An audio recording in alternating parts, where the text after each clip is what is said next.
Bumblecly, you heard me? Mr. Headquarters here, man. Representing the motherfucking crew. You already know what it is, man. It's the motherfucking sports show. Presented by the motherfucking podcast, which season 4 coming out next week on May 24th. Make sure y'all check it out on all podcast platforms. We talking about iHeartRadio, Pandora. We talking about the Black Podcast app, Spotify, and much, much more. So make sure y'all check in on the themfnpod.com for the motherfucking sports show in the motherfucking pod season 4. So make sure join in right now, man. We about to talk about the NBA draft lottery. But like I said, make sure y'all check in the themfnpod.com. Check it out. Make sure y'all subscribe to the channel. This is also going to be on YouTube as well. So make sure y'all subscribe, like, and share. We're going to be talking NBA a little bit real quickly. There's a lot to talk about tonight. We got the NBA playoffs still rolling on. We have the Heat versus the Celtics tonight in Miami. Miami looking like they're going to have a good shot to win in tonight. Al Horford and Marcus Smart will not be playing tonight. That's a big blow for Boston starting off game 1 of the Eastern Conference Finals. I think this is a great defensive matchup. Jimmy Butler against Jason Tatum as a superstar perspective. So this is going to be a great series. It's going to be dope.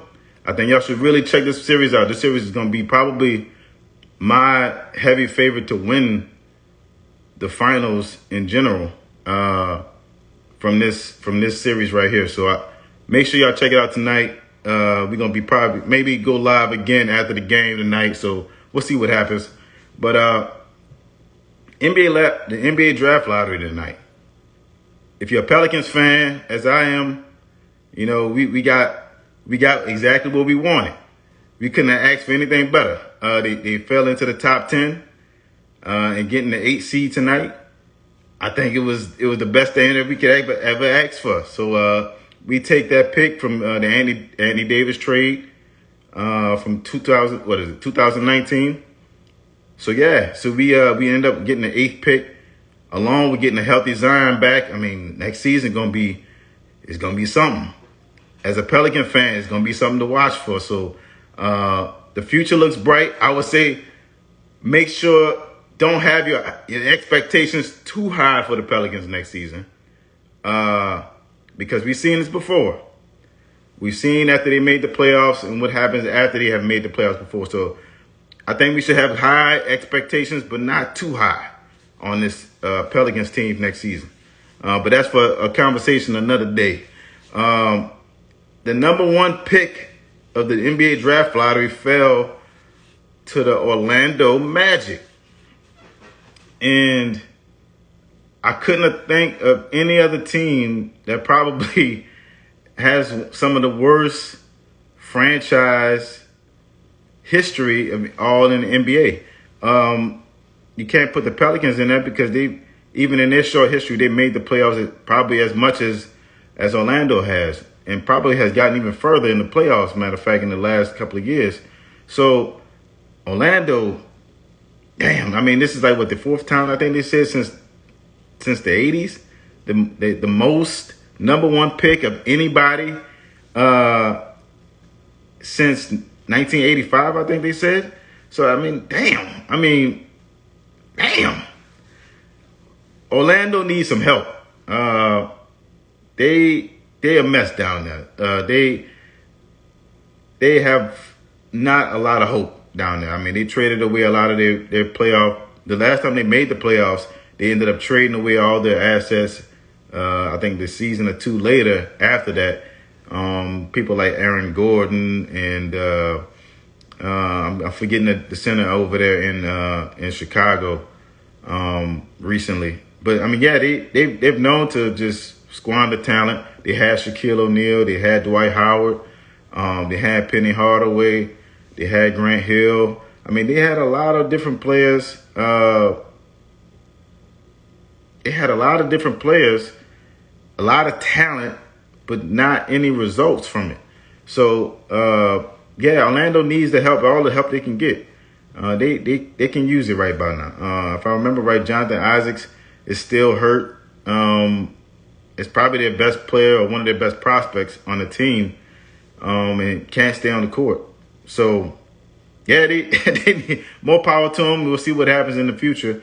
But getting into the game tonight, though, the Heat, the Miami Heat, and the Boston Celtics. Let me know who y'all think gonna win. Let me know in the chat who y'all think gonna win tonight. Let me know who's gonna win the series. I'm predicting the Heat to win this series in 6. I think they're gonna make relatively easy work of Boston. I don't think this is gonna be as close as people think this is. A lot of people are saying Celtics in 6 or Celtics in 7. I'm looking at a Miami dominant in 6. I just see this defense just taking over this Celtics team. I like Jason Tatum to get his, but I don't think anybody else is really gonna step up as much. And you already have. I want to say Al Horford is out for COVID protocol, and Marcus Smart was out with an injury. So you're already, for game 1, you're already missing your top 2 players, 2 starters for your team going into game 1. Yeah, you're on the road. You're expected to lose, but I mean, it's the playoffs. It's the conference finals. You want to get every game that you can. So we'll see what happens. I'm expecting a good game tonight, though. I'm expecting major big things. Moving on to the next game in the conference finals, you have Dallas, the Dallas Mavericks, the number 4 seed in the West, against the number 2 seed Golden State Warriors. I didn't expect Dallas to even be here, to be honest. Phoenix in one of the major upsets as the number 1 seed to as an odds favorite over Dallas as a 1/4 seed. For them to lose the way like they did in the game 7 at home and then put up pretty much no effort, 27 points in the first half, to get your ass whipped like you did, like, damn, somebody gonna suffer for this.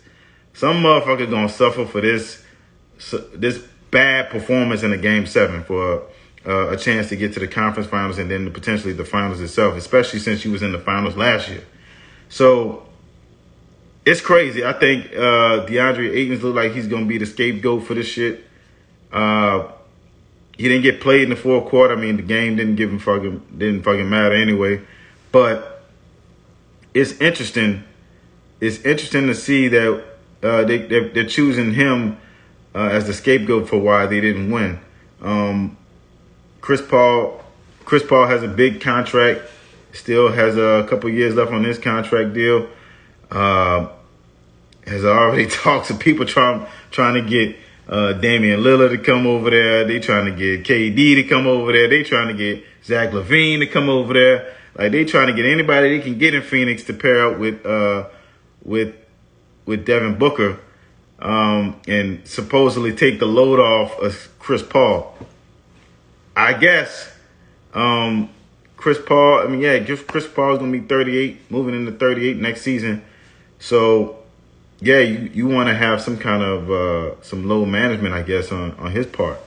But this is not looking good as far as the future wise for them. So there's a lot of question marks, I should say. So we'll see what happens with Phoenix. I think they'll still be okay. I think they'll still be a playoff team next season. With all the assets that they got, they can still make a trade and make something happen. I don't think they're going to lose too much on this. I think people just slightly overreacting. But I think Phoenix will still be in the playoffs. They'll still be in playoff, maybe even championship contention, depending on what happens. They'll probably trade 1 or 2 players off this team, probably, is what I'm expecting. If I was them, I would say they probably should just try to run it back. Try to run it back with CP3 and everybody else. try to keep Chris Paul as healthy as you can. Maybe make a smaller trade down off the bench to help and find a better backup and maybe replace Landry Shamet, maybe. But I think they shouldn't overreact to this too much, in my opinion. Moving on, though, New Orleans, as we talked about, the Pelicans ended up getting the AC tonight. So shout out to the Pelicans for securing the top 10 pick along with their own pick already. So 2 first-round picks going into next season, along with a healthy Zion Williamson. The future looks good for next season. Bringing back C.J. McCollum, Brandon Ingram, Jonas Valanciunas, and the rest of this high-energy team that we had this season. Unexpected 9th seed getting into the playoffs. So it was very, very cool to see this team get to where they got to. So I'm happy for this shit. Let me know what y'all think of the Pelicans moving forward. Y'all think they're going to be a playoff team next year? That's going to be a question we're going to put out there. So do y'all think the Pelicans will be a playoff team next season with all the assets that they got? 2 first-round picks and potentially trading for another star player, better role players to move on and get into the playoffs as a secure championship contender. But moving on.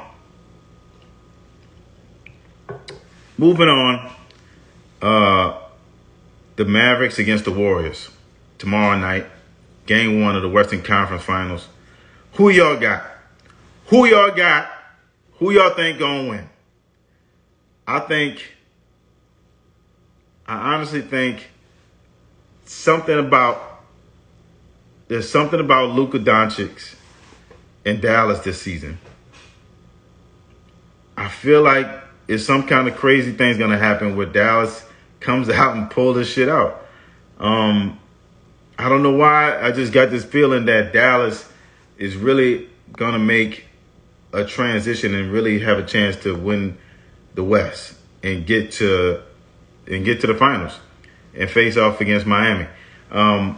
It would be a rematch from when LeBron and Dirk's Heat versus Mavericks series again. But I'm calling another Heat Mavericks series. My original pick for the finals is lost. Giannis in the Bucks. So it is what it is. So at this point, I'm rolling with the Heat to win it all. But we'll see what happens. Let me know what y'all think on that. Who y'all think gonna win? Who y'all think gonna win the NBA Finals from this point with the Final Four set? With the Warriors, Mavericks. We got the Warriors, Mavericks, and Heat versus the Celtics. So let me know in the comment section below. So with that being said, that's all we got. This is going to serve as our weekly show. We had some internet issues over here, so we had to roll with this way. But moving forward, we will be live every Tuesday. I haven't decided on the time frame, but we'll make sure we update on the IG page. So make sure y'all stay tuned for that. Make sure y'all check out the shop.